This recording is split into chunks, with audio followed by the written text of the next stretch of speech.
పరిశుద్ధుడా, ప్రేమ గల తండ్రి, జీవం కలిగిన నాయన, నీ పరిశుద్ధమైన పాదాలకు వేలా స్తుతులు స్తోత్రాలు చెల్లిస్తున్నాను తండ్రి. స్తోత్రం నాయన. తల్లిదిగా ప్రభు నాయన గడిచిన సంవత్సర కాలం అంతా కూడా నేను ఉచితమైన కృపలో నేను మీరు మమ్మల్ని కాచి కాపాడి నూతనమైన సంవత్సరంలోకి మీరు మమ్మల్ని ప్రవేశపెట్టినందుకే నీకు వందనాలు చెల్లిస్తున్నాను తండ్రి. అయ్యా, గత సంవత్సరంలోనైనా తండ్రి ఎన్నో కష్టాల్లోనూ శ్రమకాలంలో తండ్రి మీరు మా తోడుగా ఉండి ప్రభాదిగానైనా తండ్రి మీరు మమ్మల్ని నడిపించిన విధానాన్ని బట్టి నీకు వందనాలు చెల్లిస్తున్నాం. ఏదో మరణకరమైన సమయాల్లో కూడా ప్రభు మీరు మమ్మల్ని కాపాడినందుకే నీకు వందనాలు చెల్లించుకుంటున్నాం తండ్రి. స్తోత్రం నాయనా.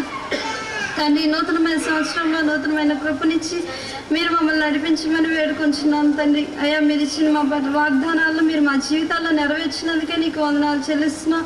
ఇప్పటి వరకు జరిగిన కార్యక్రమం అంతట్లో కూడా తండ్రి మీరు తోడుగా ఉండి మీరు నడిపించినందుకే నీకు వందనాలు చెల్లిస్తున్నాం తండ్రి. జరగబోయే కార్యక్రమంలో కూడా మీరే తోడుగా ఉండండి. ఈ ప్రాంగణం అంతా కూడా నీ మహిమతో నింపమని వేడుకొంచున్నాం తండ్రి. ఆహ్వానించబడిన నేను అధికారులను నేను తనిదిగా అతిథులను నీ హస్తాలు సమర్పిస్తున్నాం. ఈ నూతనమైన సంవత్సరంలో నేను వారి పాలన నేను సక్రమంగా చేయుటకు నీ కృపను నీ జ్ఞానమును దయచేయమని వేడుకొంచున్నాం తండ్రి. అదేవిధంగా నాయన తండ్రి సేవకులను కూడా నీ హస్తాలు సమర్పిస్తున్నాం ప్రభు. నాయన తండ్రి, నూతనమైన సంవత్సరంలో నాయన తండ్రి ఇదిగా నీ బిడ్డలకు నాయన తండ్రి ఆరోగ్యాలు మీరు దయచేయమని వేడుకొంచున్నాం తండ్రి. వారు చేసిన సేవకు నీరు కట్టి ఫలింపు దయచేయండి తండ్రిగా ప్రభా. నాయన తండ్రి సేవ పరిచర్య అంతట్లో కూడా మీరు తోడుగా ఉండమని వేడుకొంచున్నాం తండ్రి. స్తోత్రం. నీ బిడ్డలైన ఉన్నతమైన స్థితిలో మీరు ఉంచమని వేడుకొంచున్నాం తండ్రి. స్తోత్రం. నాయన సహాయం చేయండి ప్రభు. వాక్య పరిచయలోని రాసి నీ పక్షంగా నిలబడి మాట్లాడుకోవచ్చుండగా నాయన ప్రతి మాట కూడా నాయన తండ్రి మా హృదయాల్లో పడి అది ఫలించినట్లుగా మీరే సహాయం చేయమని వేడుకొంచున్నాం తండ్రి. మీరు ఇవ్వబోతున్న వాగ్దానాల్లో మీరు తోడుగా ఉండండి.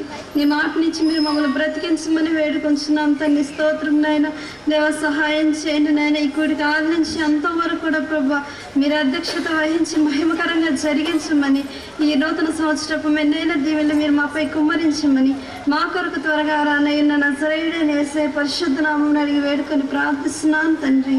ద్వితీయోపదేశ గ్రంథం 8వ అధ్యాయం 7 నుంచి చివరి వరకు చదువుకుందాం.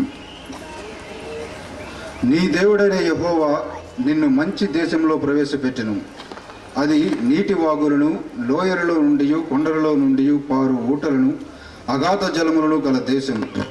అది గోధుమలు, యవలు, ద్రాక్ష చెట్లు, అంజూరపు చెట్లు, దానిమ్మ పండ్లను గల దేశం. ఒలివ నూనెయు తేనెయు గల దేశం. కరువు అనుకొనకుండా నీవు ఆహారం తిను దేశం. అందులో నీకు ఏ లోపం ఉండదు. అది ఇనుపరాళ్ళు గల దేశం. దాని కొండలలో నీవు రాగి త్రవ్వి తీయవచ్చును. నీవు తిని తృప్తి పొంది నీ దేవుడైన యెహోవా నీకిచ్చిన మంచి దేశమును బట్టి ఆయనను స్తుతింపవలెను.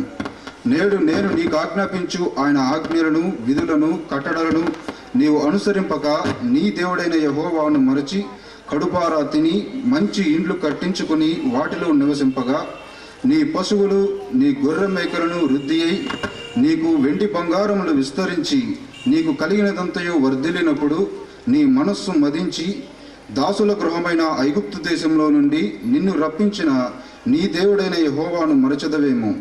తాపకరమైన పాములను తేళ్లను కలిగి ఎడారి అయి నీళ్లు లేని భయంకరమైన ఆ గొప్ప అరణ్యంలో ఆయన నిన్ను నడిపించెను.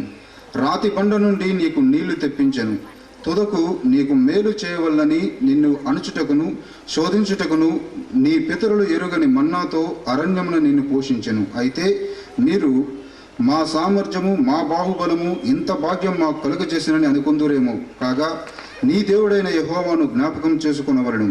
ఏలయనగా తాను నీ పితరులతో ప్రమాణం చేసినట్లు తన నిబంధనను నేటి వలె స్థాపింపవలనని మీరు భాగ్యం సంపాదించుకున్నట్టుకై మీకు సామర్థ్యం కలుగజేయవాడు ఆయనే. నీవు ఏ మాత్రమైనను నీ దేవుడైన యెహోవాను మరచి ఇతర దేవతలను అనుసరించి పూజించి నమస్కరించిన యెడల మీరు నిశ్చయంగా నశించిపోదురని నేడు మిమ్మును గురించి నేను సాక్ష్యం పలికి ఉన్నాను. నీ ఎదుట ఉండకుండా యెహోవా నశింపచేయుచున్న జనములు వినకపోయినట్టు నీ దేవుడైన యెహోవా మాట మీరు వినకపోయిన యెడల మీరును వారి వలనే నశించెదరు. దేవుడు తన పరిశుద్ధ వాక్యం దీవించును. 6 నుంచి 9 వరకు చదువుకుంది. మరియు ఆయన వారితో ఈ ఉపమానం చెప్పెను. ఒక మనిషిని ద్రాక్ష తోటలో అంజూరపు చెట్టు ఒకటి నాటబడి ఉండెను. అతడి దాని పండ్లు వెదకవచ్చినప్పుడు ఏమీ దొరకలేదు గనుక అతడు, ఇదిగో 3 ఏండ్ల నుండి నేను ఈ అంజూరపు చెట్టున పండ్లు వెదకవచ్చుచున్నాను గాని ఏమీ దొరకలేదు. దీనిని నరికివేయము, దీని వలన ఈ భూమి ఏల వ్యర్థమైపోవాలని ద్రాక్ష తోటమాలితో చెప్పాను. అయితే వాడు, అయ్యా, నేను దాని చుట్టూ త్రవ్వి ఎరువు వేయమట్టుకు ఈ సంవత్సరం కూడా ఉండనిమ్ము, అది ఫలించని సరి లేని ఎడలా నరికించి వేయమని అతనితో చెప్పాను.